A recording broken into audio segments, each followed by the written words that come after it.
This is a summary of the 5 key aspects we will look at in this module.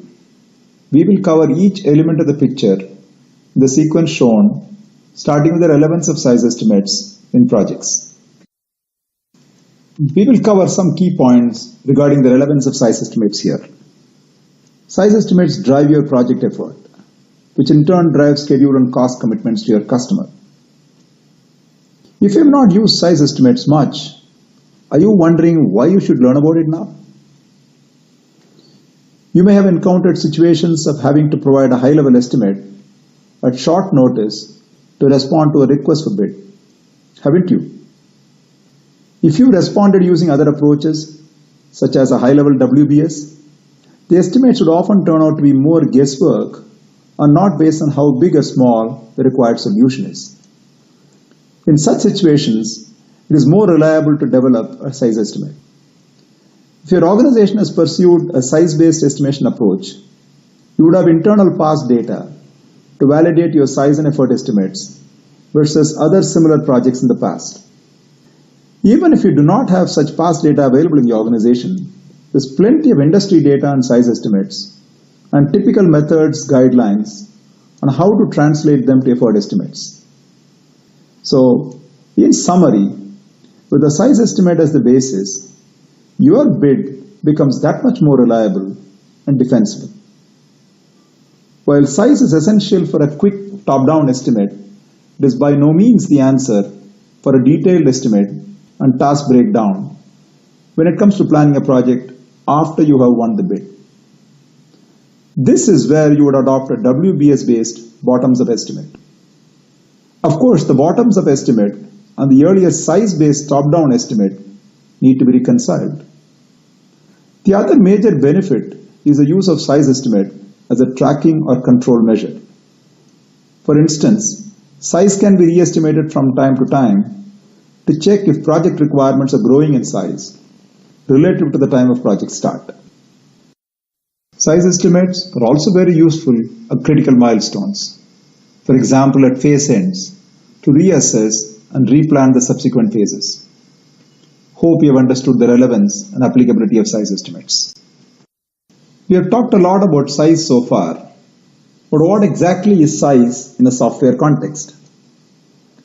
Size makes it possible to measure how big a work product is in a project using some consistent measures. For example, it could be the number of functions or features you are trying to deliver in a product release. If you are using object-oriented approaches, it may have to do with the number of objects and methods the software comprises of.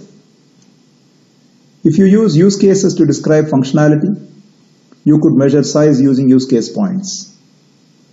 Given that different functions or objects or use cases have different levels of complexity and deliver different value to the users, you would need to assign some weights to each of them. So what you get overall as size is a weighted count that we typically call function points or use case points or object points. If you're working on supporting an application, you measure the size of your support activity by the number of incidents or defects you need to deal with. For folks working on documentation, it may have to do with the quantum of documents they need to create in some measurable form.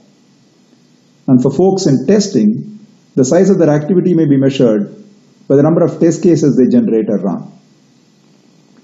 The key message when we talk of size measures is relating to measuring the bigness of the output the team is producing. So whether it is function points, lines of code, or number of test cases, all of them measure how big the product or work product the concerned team is producing. Hope you get the point. When we talk of size estimates, there are two broad types of estimates that are used in the software industry. One is called absolute estimates. Absolute estimates are associated with the unit.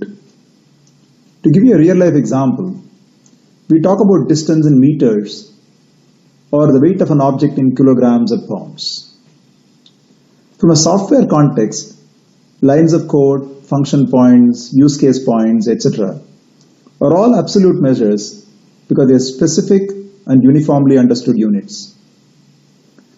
On the other hand, relative measures are unitless and describe and rank one item with respect to other items in the same class.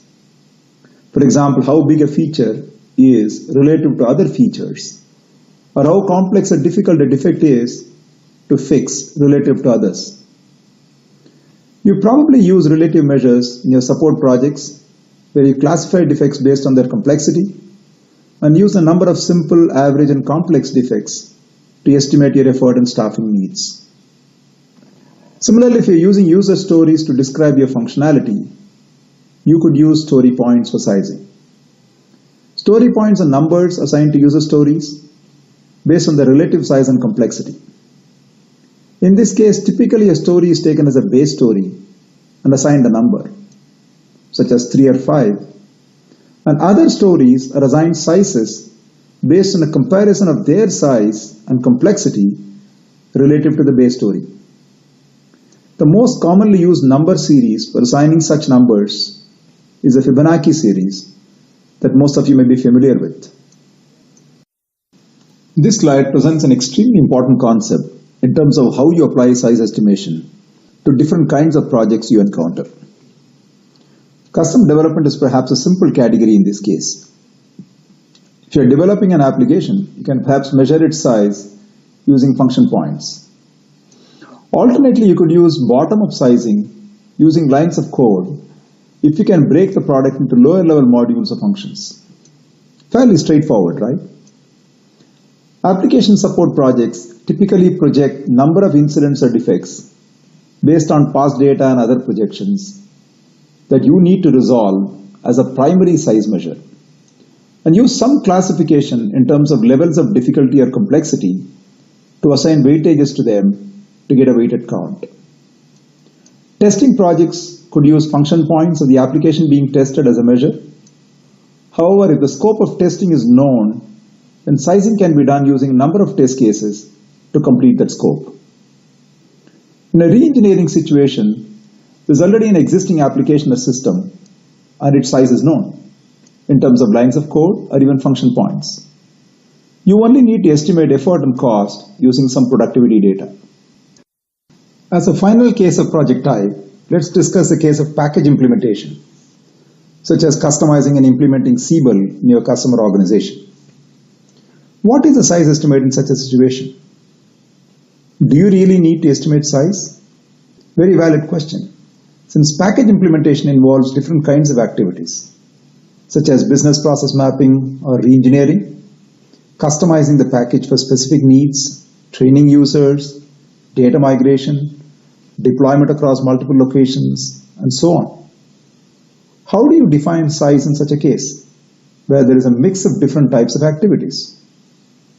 One possible approach in this case is to analyze each one of the types of activities and size them separately, and then convert to an appropriate effort.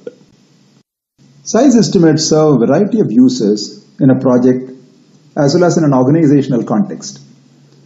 We have already talked about their use in estimating effort and cost for a project. In addition to that, absolute estimates such as function points are also used as a normalization factor for comparison. For example, you could compare number of function points of an application developed for .NET deployment with a similar number for deployment in a J2EE environment.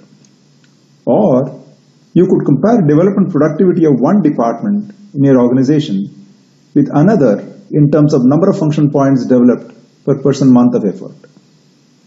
Often defect rates are normalized to size, such as defects per function point or defects per KLOC. And this data, for example, can be compared across successive product releases to see if product quality is improving. There is a host of additional analysis that are possible.